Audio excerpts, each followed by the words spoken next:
everybody to Chuck Levin's Live. Today we're talking the sounds of the 70s. I have Juliet with me today. Hello.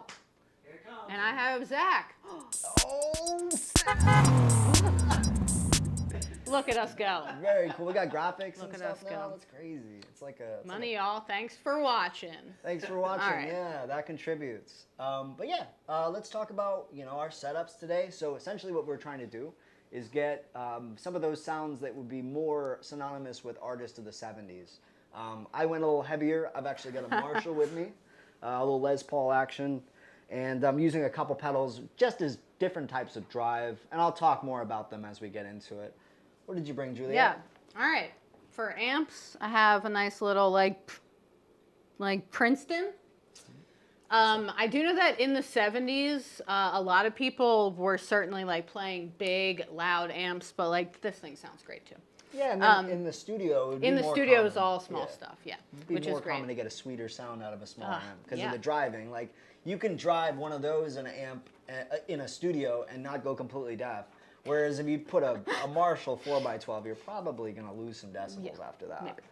But yeah, what kind of pedals did you bring? Okay, so I went for the kind of more like clean, soft vibes today. I have like, if we want to do like a pedal down, awesome. Okay, comp here. Again, iconic. I do know that we like talked about this in the 60s, but it was just like everywhere, right? Also have this like MXR Sugar Drive. I don't know if the Sugar Drive was out in the 70s, but like MXR was out there doing everything.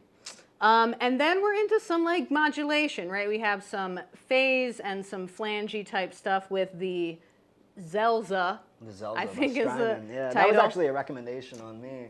It's an incredible unit. It's an incredible unit. It I is. must say, you cover so much ground with that thing. Yeah, I think we'll only like touch on A slight aspect 1/10 of of it today, if that. Yeah. And then I have some like tape echo style stuff here with the like Empress. I love this because it operates like an old like tape deck in a way where you can select. It is not on a knob, but it's like, is the tape old? Is there a like high pass? Is there a like low pass? Like the stuff that actually happened in studio as just a part of tape being involved. And then after that, we have like the Deco. This is another tape style pedal, but I'm gonna use like some of it to do some like a bit of echo and slapback, also some flange and some like chorusy stuff. And then I have some more like overdrive here too. Like Yeah, to a get little bit of that saturation from Yes. there. I really like that Deco. It's probably one of my favorite pedals because it's so versatile. Underappreciated, And- except by us. Whenever, yeah. And then whenever I think of like 60s, 70s, 80s, up until the 90s when we started going digital, those tape effects were still in use. That was used throughout. Yes, and every album that you like from the 70s was on tape. Oh, yeah. Like that is why everything sounds how it sounds. That's right. Yeah, it's great. It's that warmth. It's that inconsistency of sound. Yeah. Tape is something special. Yeah. Yeah. I brought a few drive pedals. I kind of wanted to. So we're gonna cover a couple different artists that we like and get a little bit of their sounds. We're not necessarily going for period accurate effects or sounds or amps. We're using fairly modern stuff. The DSLR 40. A Tone Master, and then of course Strymon pedals. We're more chasing the sound that you could get with something that you could get from Chuck Levin's, something that you can get modern. I'm trying to match the vibe, guys. That's right. We're I'm just not getting the trying to be sounds. That's accurate right. to the period. For me, just a couple drive pedals. I got a Hyzumitas, which is a 70s style Big Muff. That's by Earthquaker Devices. It's actually created for an artist named, a band called Boris for an artist named Wata. It's just. Is that the shirt? This Oh is my the shirt, God! and this is the shirt. Imagine that. I like that band. They're a pretty good band. They're pretty heavy. I saw them at 930 Club. Yeah, that's actually where I got the shirt. Love that band. So that's that. Great Big Muff sound. Great 70s sound. I've got the Saber Cadabra. The Saber Cadabra is Catlin Bread's they do like artist series pedals. So they have one for Brian May, they have one for Jimmy Page, and this is the one for Tony Iommi, who is like the godfather of metal. He's the heavy guitar sound that everybody was chasing. And essentially what this pedal is replicating is a Laney, which was the guitar amplifier that he was using into, that was Johnny Ramone. Yeah, he wasn't supposed to come out. Guys, look, we're just like at this. Yeah, we're doing it. Yeah. It's, Happy now. Thank you. hey, there he is. Look at that, Hey. Zach. I I feel like you should have worn that today. should have worn that. You know, Oh. I have that. I have that Okay. exact outfit, Yeah, actually. I know that. I figured, I've you seen know. it. Yeah. Okay. We're covering too many artists for me to Yeah. start dressing like Tony Iommi. But yeah, it's a Laney, and the big thing with Sabbath, and the reason they were able to get such a heavy sound is because they had what was called a treble booster, but they had a modified one. So they it's kind of like two pedals in one. One part of it is the Laney amplifier, and the other part of it is the modified treble booster. So you can get any range of sound that Tony Iommi was getting at the time. It's super useful. I Damn. love that pedal, even as just a drive, because it's really responsive to your volume knob. You can back it up and kind of clean it up a little bit. It is still a Heavy? 1 out of 10. Yeah, but yeah. It's sick. It's super cool. And then, of course, a wah. Can't have a 70s thing without a wah, right? Nah, come on. Yeah. Soundtrack. Did you want to talk about some of the artists that you were... Yeah, so I'm gonna start with maybe the Talking Heads. Okay. Great band. I love David Byrne. Yes, come on. And I know that they extend into the 80s, which is awesome that artists have these long lives. Look at him. He's playing a Strat there, happy as can be. Also, if you see Tina in the back, she was a big fan of the short scale everything on bass. So I think that was a Hofner. That looks like a Mustang. Again, that part of the David Byrne was playing a Mustang as well. yeah. He played. So yeah, let's just talk about their sound overall. They were not that heavy. They were pretty clean, but they have a bit of overdrive, right? A bit of push on stuff, even a bit of effects like a flange and a phase, but it was oftentimes turned pretty Subtle. low. Yeah. But I think the thing for me is they were a Fender or Fender style band, right? They didn't play anything where the pickups were that full and big. It was always this kind of narrow and single sound, which I think fits with that hybrid of rock and funk and indie and all of those things. I think a thing like a Strat is spot on for that. When I think of bands like the Talking Heads, I Yeah. think of a lot of space between their instrumentation. And I think that Arrangement. single coils have a big factor in that as far as sculpting your own sound in there. And love that. when you have a whole band that's short scale single coil, it's everybody's just kind of sitting in their own lane, and you only have their performance to appreciate, because it's not like you're getting blown out by sound. Or even by tone in some ways. I mean, I think tone is important, but I think you're right. It's the arrangement and how narrow and focused all of these sounds could be. That is kind of what I got. So they would have some drive. Let's see. Okay, there's a bit of hair on here. Oop, I shouldn't talk while I'm playing, right? If we go from the clean, it's lovely, right? As soon as we get just a tinge of overdrive, it starts to kind of excite you a little bit.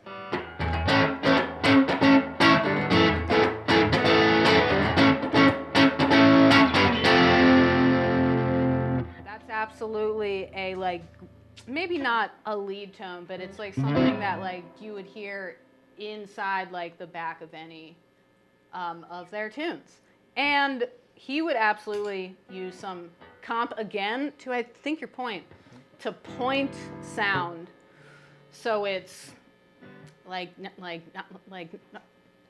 not as wide, and it's definitely gonna kind of put you in the mix in a certain place. So if we maybe lean on some of their funky,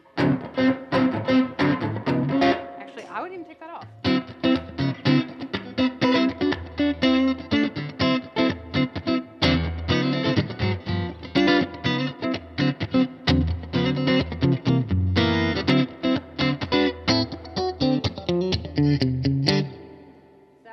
spanky funk, but oftentimes still had this edge that was kind of like harder rock. And that compressor is really just tightening up your Yeah. playing. It's just making all those notes heard at an even volume to where it just, you're not so much thinking of like, oh, it's like jumping all over the place dynamically. It's keeping it all in a nice tight bubble. Tight. So, yeah, so everybody else kind Tight. of sits and does whatever they want to do. Yeah. I would Very also cool. say that they did play with a bit of like modulation.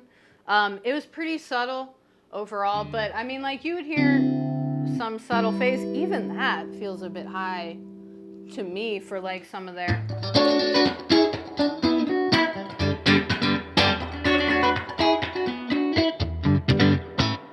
Play without it. Bit of movement. But like it adds that Little slight bit of motion. modulation. Yeah. Yeah. Just to make it unique. And back in the day, at that point, when they had all these effects, that's what differentiated you from other people, was those little bit of effect that you would put Yeah. into something like that. And I think it's cool that even a band that didn't like lean heavy into like overdrive and stuff, which also sounds awesome, right? It like soothes your soul. But I like the idea that like they were playing around with effects even on a pretty like naked tone, which is awesome. Yeah. Yeah. Cool band. All right, who's up next? So for me, I actually wanted to go heavy, so I broke out a Marshall and a Les Paul. The reason for that is bands coming up in the 70s that were getting louder and louder. You know, the equipment was getting bigger, the audiences were getting bigger. Yeah. One of my favorite guys from the 70s, 80s, 90s, I mean, he was playing, even in the 60s he was prominent. Jimmy Page from Led Zeppelin. Yeah. One of my favorite guitarists of all time. One of the reasons I'd pick up a Les Paul.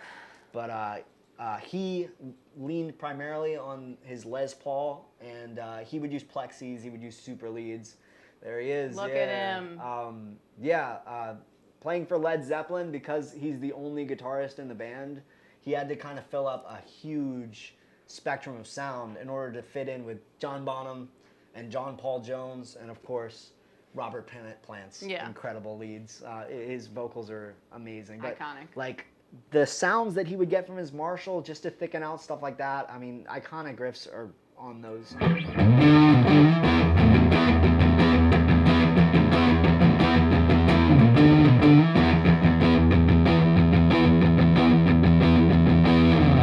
On the Marshall, I kind of have it set up. I'm on the dirty channel, but I have it conservative, so you can still. That's pretty dirty, but if I start rolling off the volume, cleans up a bit. Still has a bit of hair because we are on the dirty channel, but a lot of those guys really just relied on their volume knobs to clean up. Because when you're rocking those amps as loud as you are, it's really all you got. Yeah. So in addition to that, we were just talking about Tony Iommi earlier. To go even heavier, we were talking about the what was it? The treble booster that he was using with his Laney. So the purpose of that is to get an even thicker and fuller sound, but also sustain. So the first thing that comes to mind when I think of Black Sabbath and that sustain is War Pigs.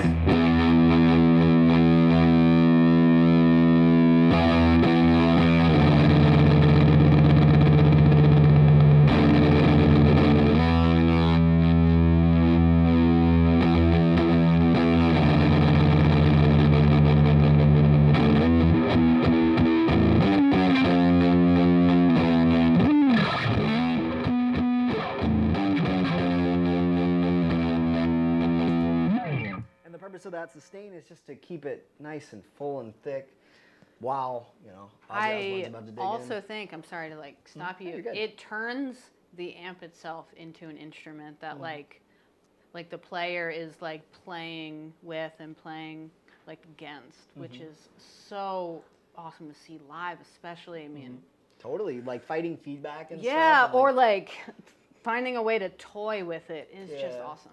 Yeah, and those guys were masters of that, because Yeah. that's really all they had. Like, Yeah. They would use maybe one or two drive pedals, but you wouldn't see the level of boards that we have nowadays. Nobody's breaking out a spaceship. It's just going to be like maybe one or two pedals that are like haphazardly thrown on the ground with God knows what charge of battery they're currently using. I mean, they could friggin' die mid-solo, and you're just like, oh, unplug it, plug me into the amp. Yeah. Yeah. What other bands were you looking at? All right, let's maybe go with some like Fleetwood Mac. Oof, love Okay. Fleetwood Now, I understand that there are eras of, right? This is, I think, the era that like we're doing, which is with Lindsay. What's his last name? Yeah, it's Buckingham. Yeah. Incredible guitar player. Yeah, I Holy mean, cannoli. incredible. If you can show like some of the like instruments that he plays, because he has some iconic. He's an excellent like acoustic player, especially with his hands. You know, like he's not like a flat kind of like Flat picker. pick player. Yeah. And then he has that iconic signature instrument from. Yep. There I think that's Rick Turner. I think that's so. right. I saw a rig rundown, and he literally. I love this guy. Yeah. He has like 7 or 8 of those on stage, like doubt all it. alternate tunings, all He's different. a big like, alternate tuning. that boy. pickup. Can we pull up that photo again? So our pickups that we're using right now are I'm using a Magnetic, humbucker, yeah. mini humbuckers. Juliet is using single coils. coil. That is like a proprietary pickup created by that company, and if you see it's on a weird circle thing, those are all adjustable. Yep. So the reason he has 8 of them, 8 or 9 of them, is because all of them are in slightly different positions. Some of them are in slightly different tunings, but it changes the way they sound, and that's something that a lot of people have been experimenting with. I specifically chose mini humbuckers because 1, they came up in the 70s, and 2, it's kind of a tighter sound, which is interesting, especially for that era. Yeah. I also think too, like those things are semi-hollow, Yeah. which just like lends itself to his almost more like percussive, handsy style of like playing. I think you get less like sustain, but you get a very like specific tone, which is cool. We will be doing like some of his more kind of soft, electric, like solo-y stuff. Where again he would oftentimes have a like Compressor. comp of some kind. There would be some like double like takes in studio, and he would have some like echo on there. Let's just so also if you saw it in that like picture on the like Rick, it was absolutely towards the neck pickup. So right, like we're gonna kind of lean towards that, but. If you think like the solo in like Dreams, there's another one like Rhiannon or like something like that. All of these like super soft lead tones are cool.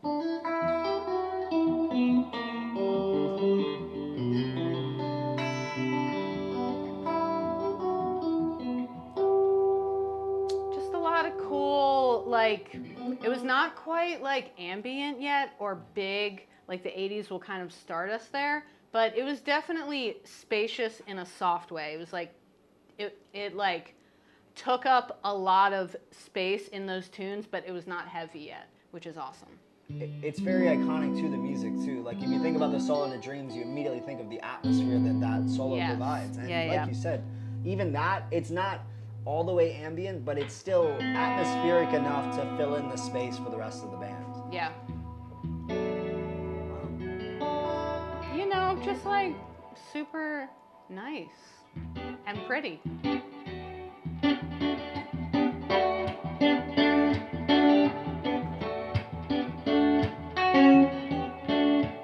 It's just so fun to play. It's just like, yeah, hard to stop. Yeah, felt Hard that. to stop. All right, who's up next? Another part of the Les Paul and Marshall chain, as heavy as we just got with Led Zeppelin and, of course, Black Sabbath, I kind of wanted to dial it back just a little bit but still retain the heaviness. We had a lot of southern rock bands coming up at that time, bands like ZZ Top with Billy Gibbons, bands like Leonard Skinner, and I feel like they demonstrated that balance very well, where they were able to get heavy but still dial it back. And again, plays a lot of testament to the volume knob. Look at that, man. There we go. There he is. And hey, Zach. Yeah. I know that he plays pretty light strings. Billy What type Gibbons- of strings do you like to play? I play nines. This guy Yeah, plays nines. I play nines. Okay. Billy Gibbons plays Like sevens. 7.5 He or plays something? sevens. Yeah, it's pretty He has wild. his own proprietary brand of strings produced by Dunlop. called Rev Willie's Mexican Lottery Strings. Guaranteed the safest and the cheapest. Those strings are amazing. Like they're so much fun, and if you've never tried something below a 10, try a 7. Give it a shot. Yeah, try a 7. Yeah, it's fun. It's just it's almost comical, but at the same time, if Billy Gibbons can get a sound like that with 7s, you just need to dime your amp, dude. Yeah. But yeah, a little bit of Billy Gibbons for you.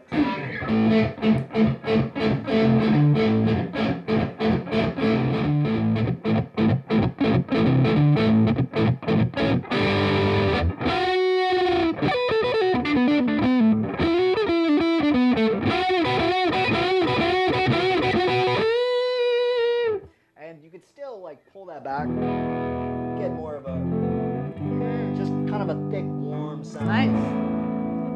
Are you on the neck? Yeah, I'm on the neck still. Go over to the bridge and then dial it back a bit. Yeah. The bridge is cool backing up with gain because you still have like the articulation. You know, bands like Leonard Skinner had very iconic, clean sounding songs.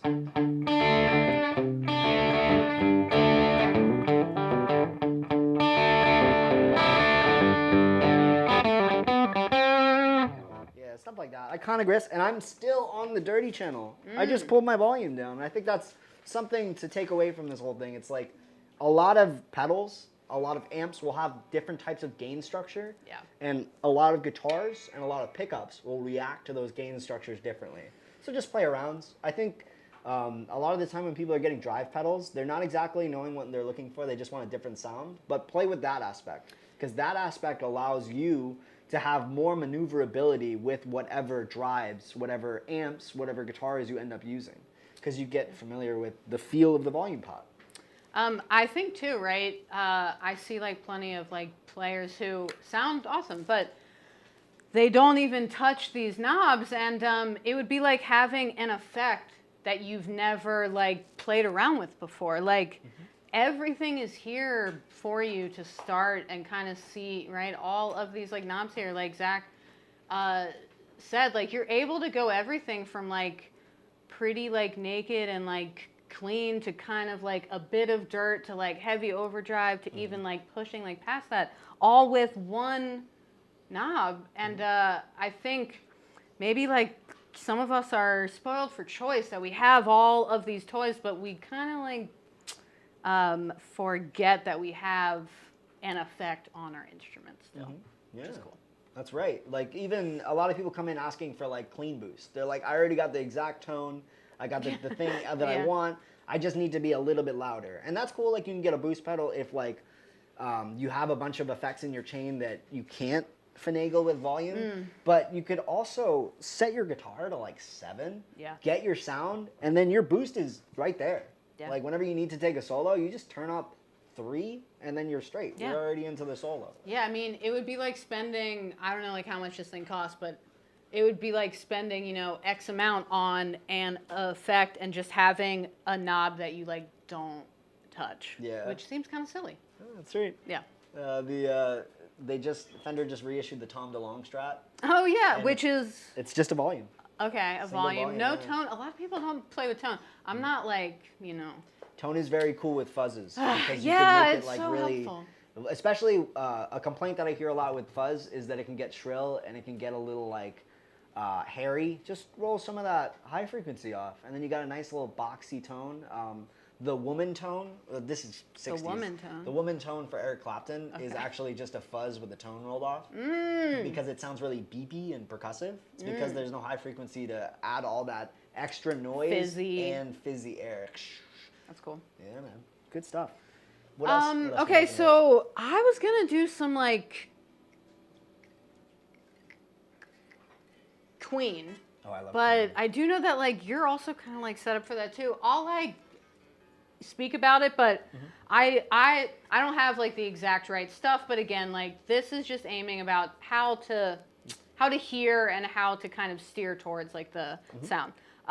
If you want to like pull up a picture of Mr. Brian May. Oh, look at Yeah, that look at that. Zach, I mean, are we close? Getting close. Okay. Getting close. So- I want to get to the Jimmy Page level. Yeah. That's, Yeah.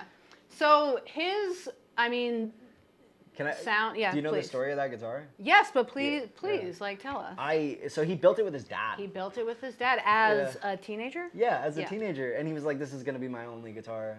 This is incredible. That's so cool. I think it's called the Red Special. The Red Special. Red something. The Red Special. No, you're right. And please go. No, do you know anything about the pickups, like a single I'm actually coil style? Are they like a humbucker style? I know that they're not standard anyway. So like he built it to it kind of does what a Strat does. Yeah. Where it's all single coil, but I believe there are some switches There's some and stuff stuff where in you can there. make stuff humbucky. You can split the coils. You can. Yeah. You know, what was it that called? thing? Phase invert the pickups. Yeah. He made a guitar that can do what most guitars everything, do. but it also sounds like no one else. So like no one is gonna sound exactly like Brian May. He also played with a penny. Yes, he played with like a super hard pick or like a coin or like anything hard. I didn't bring anything hard. I play a Jazz Tone 205, which is a really thick. It's not like nylon hard pick. enough. Yeah. No, it wouldn't be as hard as like a coin or something. But there's also a specific sound that he gets, and he would bow the strings with the coin, and because the coins have like rough edges, it will actually bow like a violin. Yeah. It's very interesting. Radiohead also uses that trick because they're British. Because they're nerds? No, I'm just kidding. No, because they're British. Love them. Yeah. Okay, because they're British. They're British. They're English fans. So, all right. So if we like take all of that, it kind of like points us to his sound is absolutely like a pretty sharp thing, right? He has like a heavy, hard pick. He tends to play on sort of like the like, bridge. Bridge, like pickup. And he tends to play without a lot of like reverb or out like a lot of effects. And he's actually just kind of playing around with the tones that he can get out of his instrument, out of his overdrives, out of his amp. I know he played like a Vox AC30 forever. I still think he does. Does. Which we Plays have 6 one of them. here. He plays 6 of them. Yeah. Which is, I mean, a like English voiced amp, so it'll sound a bit more like this The Marshall in some ways. Yep. So that's the AC30. I mean, iconic, also heavy as heck. Yeah. But iconic, and they're known for having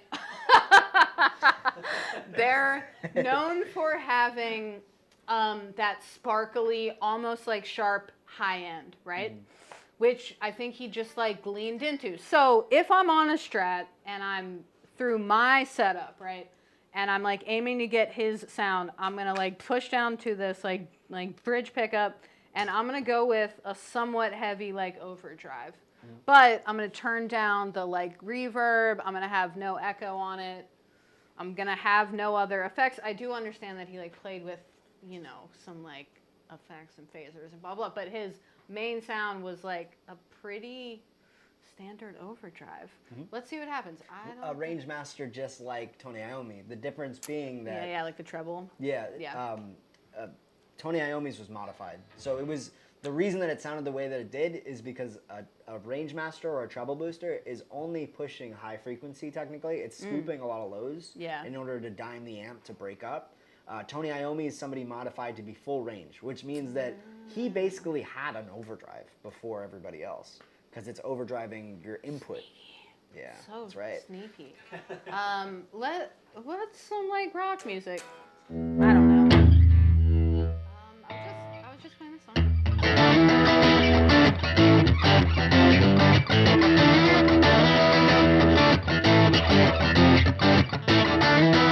That was obviously Spoon Man, but again, it's that like overdrive, not a lot of extra noise. You're just like playing around with tone and your like volume. That's actually probably too much overdrive for Queen. He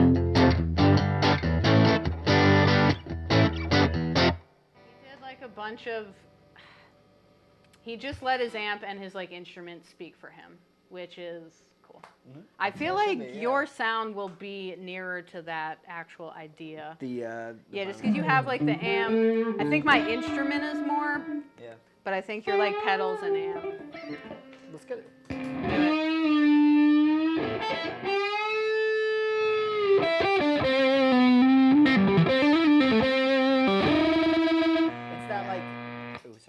that's an especially hot pedal. It's that singing sustain without that garble or hiss around it. Yeah. And using a range master specifically gives you that. It gives you that extra push, which is a very prominent part of that, British heavier sound. Yeah, and I think like the amps that he played and the like instrument that he played and how he did, a lot of his like tone was kind of like centered around how the high end and the mids spoke, which obviously our amps are the exact opposite, right? Like mine has a mid hump and like his has a nice scoop, which is like perfect for like overdrive and stuff like that. That's right. Yeah. Cool. Who else is left? Anyone? Yeah, I have a couple other bands. Woo! The crux of the 70s was kind of like your punk, proto-punk era. So bands like the Stooges, bands like the Ramones were coming out. And they were just making like heavier sounds, predominantly just the amp and maybe a fuzz pedal. That's Johnny Ramone with his Moss Right. How can you tell? Okay. Ah, dude, I know people. You know. I know people. But yeah. Wow, I have never looked better. A very iconic.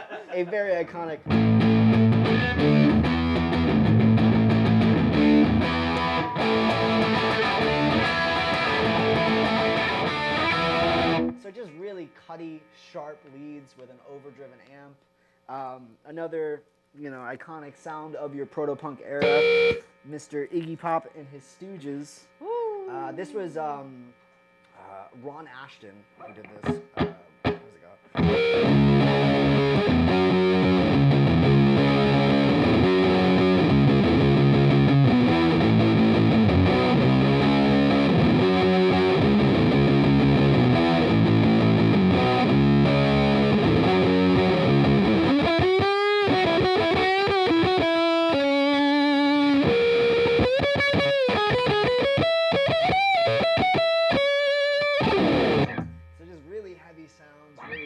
Sharp leads, and just punk, man, just going crazy. Just punk.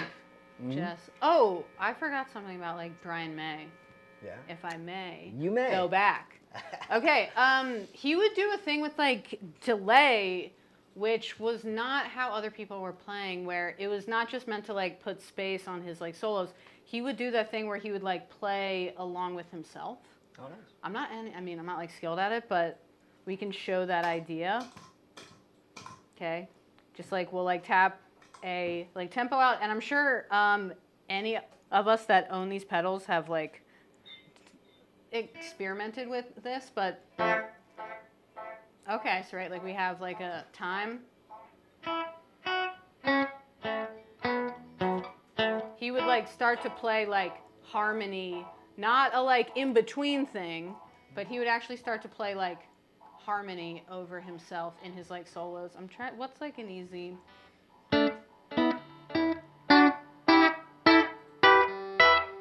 He would just keep adding these like layers to his like solos, where instead of only playing a note at a time or even like two at a time, he could be stacking like 3, 4, 5, 6 notes on top of himself, which was that's cool. Pretty cool for the time.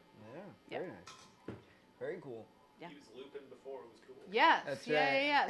There's like one iconic solo where it's almost entirely that. I can't think of it right now, but again, like delay had been around forever, and people had been doing some like slapback stuff and things, but obviously as we head in towards like the 80s, it gets even like bigger. Oh, yeah. But in the 70s, people were still just doing like standard like rock and roll guitar stuff amp with type it. Stuff, Yeah. In bands like T-Rex, they would just plug in. Well, they had a tape echo, but they would turn off the tape echo. And just use like the preamp.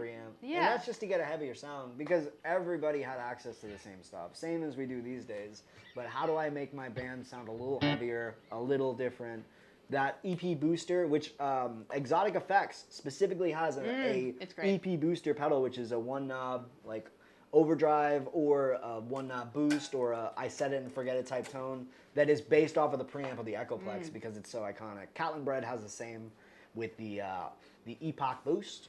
You could also buy a Bell Epoch Deluxe that has that same preamp in there. And the delay, excellent right? pedals. No? Yes, it has the delay as well. Yeah, You get a delay and the preamp of the delay. Yeah. So if you had to summarize the sound of the 70s in words, not in sounds. Yeah. What is it? Heavy? Okay. Okay. Well, for me at least. Yeah, yeah. Heavy. Heavy? Yeah. I love that. I think for me, the 70s, I think because like effects were starting to leave the studio and we're starting like to be like able to be out on tour and stuff like that. It was not the start of effects, but it was kind of like their first big shining moment where like people could actually take these sounds and start to do more interesting things with them live. It was and in some ways it was not yet the era of like 80s excess, but it was the era of like big loud amps. And again, like people just kind of like taking the stuff that already existed and like really, really trying to push for new, which is cool. Yeah, that is cool. That's what the 70s is to me. That's a good way to put it. Yeah. Very cool. Well, yeah. I think Should we we do a jammy? Yeah. What would you like to do? I don't know. Do you want to do the solo over some Billy Gibbons? Do it. Yeah.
Thanks for joining us, guys. This has been another Chuck Thanks Levin's for Live. hanging. Yeah. I hope you've got a better idea of the sounds of the 70s. Thanks for joining us. Very cool. Next up, if you guys can count, is the 80s. Oh, yeah, that's right. The 80s. I'm excited. Yeah. What would you like to see on the 80s if you're out there on the internet? Tell us so that like we can do it. A lot of cool Or things. so that I can be like, no. I like that satisfaction too. No, thank you. Yeah. Very cool. Thanks. Thanks. Nice. Oh.